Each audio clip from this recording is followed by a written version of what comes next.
ಉಡುಪಿ ಜಿಲ್ಲೆಯಲ್ಲಿ ಹೊಸ ವರ್ಷ ಮತ್ತು ಕಂಟಿನ್ಯೂಸ್ ರಜಾ ಆಚರಣೆ ಸಂದರ್ಭದಲ್ಲಿ ಟ್ರಾಫಿಕ್ ಜಾಮ್ಗಳು ಆಗ್ತಾ ಇದೆ. ಅದರಲ್ಲಿ ಉಡುಪಿ ಟೌನ್, ಮಣಿಪಾಲ್ ಮತ್ತು ಮಲ್ಪೆ ಭಾಗದಲ್ಲಿ ಕೆಲವೊಂದು ಜಾಗದಲ್ಲಿ ಈ ಟ್ರಾಫಿಕ್ ಸಮಸ್ಯೆಗಳು ಆಗ್ತಾ ಇರೋದು ಕಳೆದ 2-3 ದಿವಸಗಳಿಂದ ಜಾಸ್ತಿ ಆಗ್ತಾ ಬರ್ತಾ ಇದೆ. ಇದನ್ನು ತಡೆಗಟ್ಟುವ ನಿಟ್ಟಿನಲ್ಲಿ, ಇದನ್ನು ಸರಿ ಮಾಡುವ ರೀತಿಯಲ್ಲಿ ನಾವು ಕೆಲವೊಂದು ಮಾರ್ಗ ಬದಲಾವಣೆಗಳನ್ನು ಇವತ್ತಿಂದ ಜನವರಿ 2ನೇ ತಾರೀಕು ತನಕ ಸಂಜೆ 4ರಿಂದ 9 ಗಂಟೆ ತನಕ ಈ ಮಾರ್ಗ ಬದಲಾವಣೆಗಳನ್ನು ಮಾಡಲಿಕ್ಕೆ ಚಿಂತೆ ಮಾಡಿದ್ದೀವಿ.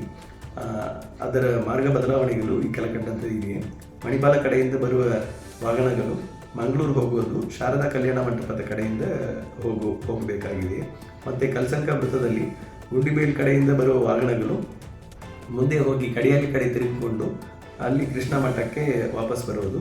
ಮತ್ತು ಮಣಿಪಾಲ್ ಕಡೆಯಿಂದ ಗುಂಡಿಬೇಲ್ ಕಡೆ ಹೋಗುವ ಸಿಟಿ ಬಸ್ ನಿಲ್ದಾಣದ ಹತ್ರ ಹೋಗಿ ತಿರುಗಿಸ್ಕೊಂಡು ಬರುವುದು. ಅದೇ ಥರ ಕರಾವಳಿ ಜಂಕ್ಷನ್ನಲ್ಲಿ ಮಲ್ಪೆಯಿಂದ ಬರುವವರು ಅಲ್ಲಿ ಯಾವುದೇ ಫ್ಲೈಓವರ್ ಕೆಳಗೆ ಕ್ರಾಸ್ ಮಾಡದೆ ಮುಂದಕ್ಕೆ ಲೆಫ್ಟ್ ಟರ್ನ್ ಮಾಡಿ ಮುಂದಕ್ಕೆ ಹೋಗಿ ಆದರ್ಶ್ ಮೋಟ್ರ್ ಹತ್ರ ಯೂ ಟರ್ನ್ ಮಾಡಿ ಬರುವುದು.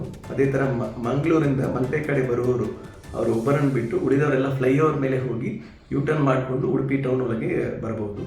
ಅದೇ ಥರ ಮಲ್ಪೆ ಬೀಚಿಂದ ಬರುವ ವಾಹನಗಳು ಅವರು ಮಲ್ಪೆಯಿಂದ ಹೊರಟು ನೇಜಾರು, ಕೂಡೆ ಆ ಕಡೆಯಿಂದ ಬಂದು ಸಂತೆಕಟ್ಟೆಯಿಂದ ಬಂದು ಮತ್ತೆ ಯೂ ಟರ್ನ್ ಮಾಡಿಕೊಂಡು ಹೈವೇಗೆ ಬರಬಹುದು. ಈ ಒಂದು ಪ್ರತಿ ವರ್ಷ ಈ ಟೈಮ್ನಲ್ಲಿ, ಇದೇ ಸಂದರ್ಭದಲ್ಲಿ ಹಲವಾರು ಟ್ರಾಫಿಕ್ ಜಾಮ್ಗಳು ಆಗುವುದು ಕಂಡುಬಂದಿದೆ. ಆದ್ದರಿಂದ ಟ್ರಾಫಿಕನ್ನು ಡೀಟೇಲ್ ಆಗಿ ಅನಲೈಸಿಸ್ ಮಾಡಿ ಈ ವರ್ಷ ನಾವು ಈ ಮಾರ್ಗಸೂಚಿಗಳನ್ನು ಕೊಡ್ತಾ ಇದ್ವಿ.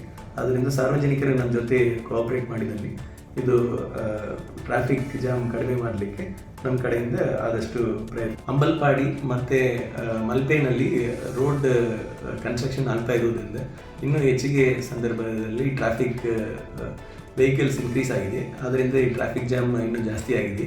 ಅದನ್ನು ಕಡಿಮೆ ಮಾಡುವ ನಿಟ್ಟಿನಲ್ಲಿ ಈ ಮಾರ್ಗ ಬದಲಾವಣೆಯನ್ನು ಮಾಡಲಾಗಿದೆ.